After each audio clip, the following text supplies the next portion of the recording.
Hey guys, this is DFD, aka Dark Frozen Deaths, back with another Kamihime project video. Now, this is just a little showcase because I've got one of the 50 Dragonic Eye weapons right here. And this thing, holy crap, it took so much in order to get it to skill level 30. Which is also the same amount you're going to want to have for getting Lucent weapons to skill level 30. It needs roughly about 30,000 just to get to skill level 20. Then you can final break it, and then you need like another 70,000 or so. I needed to spend so much resources on it that I've drained myself to only just 2 R weapons as skill level fodder. But this is worth it because of the fact that it's got large assault, large vigor, and my vigor effect on my grid is times 1.5. Now, I don't know how this stacks with my Guardian Adon. I don't know if it's multiplicative, I don't know if it's additive. But either way, just this weapon alone is spiking my grid vigor past 100% now. Which means I am technically overcapping it. They have done skill weapon changes where Elaborate's now more effective, Rush is more effective, Barrage is more effective. Technically Vigor is more effective too, because now, while your weapons can only give up to 100% Vigor, you can get more from buffs.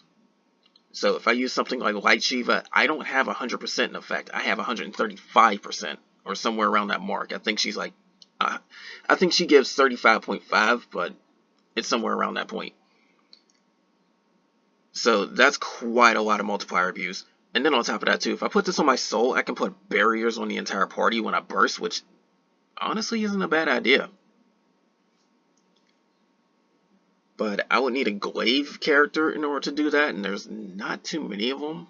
So,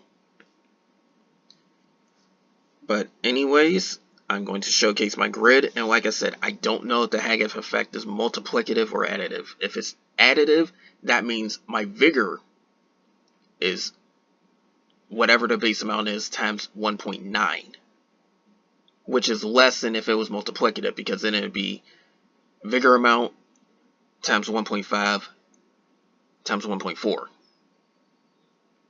which results in more. So that does indeed matter. But if anybody's curious about what each weapon gives, what the totals are and whatnot, that's in the comment below. Check the pinned comment. But anyways, this is what my grid looks like now. Like, I have these for my characters. They're almost at, like, Medea is almost at 80,000 attack. This is amazing. My Kamihime, though, happened to be, well, Iris is somehow around that point too. I don't know how. But, yeah, why is Iris around that point? I don't know what I gave her. But, as you can see, very, very impressive numbers just for base stats. And then I've got other Kamihime I use too, like, Atum and Arrows and all that. Just expect them to have about these amount of totals. Now, here's the big thing. The weapons. Soul weapon changes based on who I use. And I will show the other 2. But these other 9 do not. I keep these other 9 on all my light grids. So that's something to know right there.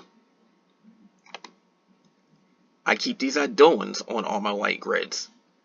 The only exception is if I'm doing a Caspar setup for Hyperion, in which case I will try to swap in both North Star, who is the burst Adolan, the one that gives you burst gauge, and Bayako, because it helps to have them in order to try and take it down. But that's how that is. Now, I will show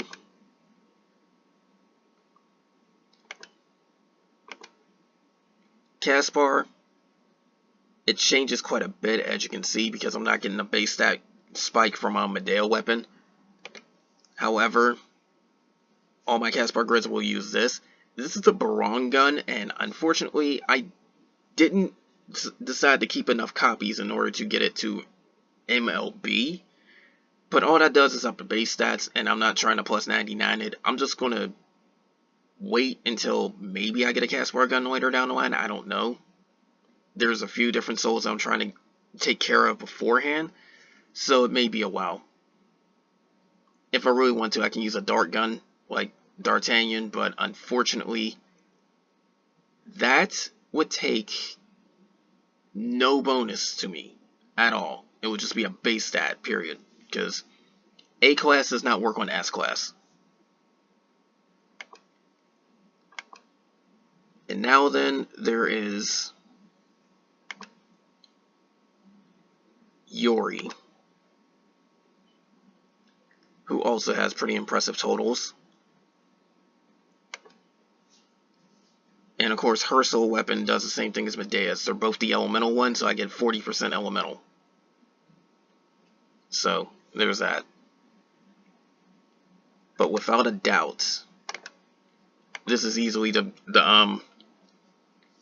is easily giving me the most power. I've hit 86,000 just on this Medea setup, so that's amazing. But that's because the glaives are upping so much of this stuff. This still could improve. Like, for instance, if I get another Tish Lance and get it to FLB, I will be taking out this UE axe for the Tish Lance.